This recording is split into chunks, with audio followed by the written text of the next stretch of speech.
Apakah Anda tahu bagaimana cara menghitung angka kredit JFAK? Sebelum membahas mengenai hal itu, yuk sekilas mengenal JFAK.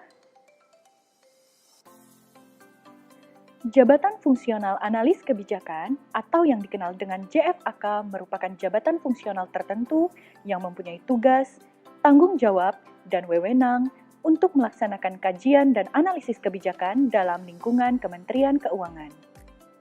Dengan berkedudukan di unit kerja instansi pusat, jabatan ini memiliki tugas dan fungsi melakukan analisis, perumusan kebijakan, dan/atau rekomendasi kebijakan. JFAK bertanggung jawab kepada pejabat pimpinan tinggi pratama, pejabat administrator, atau pejabat pengawas yang menjadi atasan langsung. Jabatan ini dikelola oleh Lembaga Administrasi Negara atau LAN selaku instansi pembina nasional dan Sekretariat Badan Kebijakan Fiskal sebagai unit pembina internal pada lingkup Kementerian Keuangan.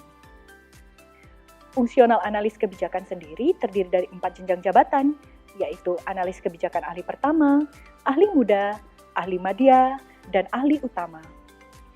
Analis kebijakan ahli pertama terdiri dari golongan 3B dengan angka kredit minimal 150 dan batas usia pensiun 58 tahun.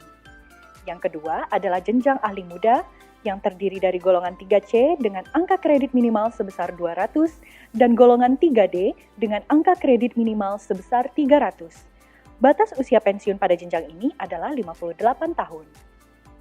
Berikutnya adalah jenjang ahli madya yang terdiri dari golongan 4A dengan angka kredit minimal sebesar 400, golongan 4B dengan angka kredit minimal sebesar 550, dan golongan 4C dengan angka kredit minimal sebesar 700. Batas usia pensiun pada jenjang ini adalah 60 tahun. Selanjutnya, yaitu jenjang ahli utama, terdiri dari golongan 4D dengan angka kredit minimal sebesar 850 dan golongan 4E dengan kredit minimal sebesar 1050. Pada jenjang ini, batas usia pensiun adalah 65 tahun. Dalam melaksanakan tugas dan fungsi, JFAK menghasilkan suatu output atau hasil kerja yang dapat diperhitungkan angka kreditnya. Lalu, hasil kerja apa saja yang dapat diperhitungkan sebagai angka kredit? Secara garis besar, hasil kerja analis kebijakan yang dapat diperhitungkan angka kreditnya terbagi menjadi 2 kategori, yaitu unsur utama dan unsur penunjang. Unsur utama terdiri dari yaitu pendidikan, kajian dan analisis kebijakan, serta pengembangan profesi. Sedangkan unsur penunjang terdiri dari 4 kelompok kegiatan, yaitu menjadi pengajar atau pelatih pada diklat di bidang kebijakan, berperan aktif dalam forum ilmiah di bidang kebijakan, keanggotaan dalam organisasi profesi, serta keanggotaan dalam tim penilai. Dalam melakukan pengajuan hasil kerja, JFAK harus memperhatikan komposisi dari unsur-unsur tersebut, yaitu unsur utama minimal 80% dan unsur penunjang maksimal 20%. Di samping itu, dalam melakukan penilaian hasil kerja, JFAK dan tim penilai harus memperhatikan komposisi penilaian dari setiap butir yang utamanya terdiri atas kriteria kemanfaatan dan kompleksitas. Selain komposisi unsur dan kriteria penilaian, mengingat pola kerja JFAK dapat berupa penugasan tim, penugasan individu, atau penugasan kelompok, maka cara pembagian angka kredit juga berbeda-beda. Untuk penugasan tim, maka angka kredit dibagi sesuai jumlah anggota dalam arti adanya pembagian tugas antara ketua dan anggota. Maka angka kredit dibagi sesuai dengan persentase kontribusi dengan rincian sesuai tabel berikut. Misalnya, apabila penugasan dilakukan oleh 2 orang, maka persentase kontribusi ketua sebesar 60% dan anggota 40%.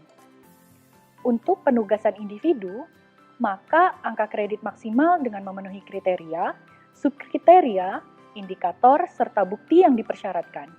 100% milik individu tersebut. Sedangkan untuk penugasan kelompok, angka kredit dibagi sesuai jumlah anggota. Dalam arti tidak ada pembagian tugas antara ketua dan anggota. Maka besaran angka kredit dibagi rata kepada seluruh anggota kelompok. Sebagai gambaran, berikut adalah salah satu contoh simulasi penghitungan angka kredit. Misalkan, suatu policy brief dikerjakan oleh satu tim yang terdiri dari 1 orang ketua dan 5 orang anggota, Setelah dilakukan penilaian, sesuai dengan kriteria kompleksitas dan kemanfaatan, kemudian dibagi sesuai dengan kontribusi ketua dan anggota. Ketua mendapatkan persentase kontribusi 40% dari angka kredit total 10 atau angka kredit sebesar 4. Sementara untuk anggota mendapatkan sebesar 60% atau 6 angka kredit. Dikarenakan jumlah anggota di dalam tim sebanyak 5 orang, maka persentase kontribusi tersebut dibagi sebanyak jumlah anggota yang ada. Sehingga tiap-tiap anggota mendapat angka kredit sebesar 1,2. Jika Anda ingin mengetahui lebih lanjut informasi seputar penilaian angka kredit JFAK, silakan pindai kode QR di bawah ini atau akses melalui tautan SID Panduan Penilaian Angka Kredit JFAK.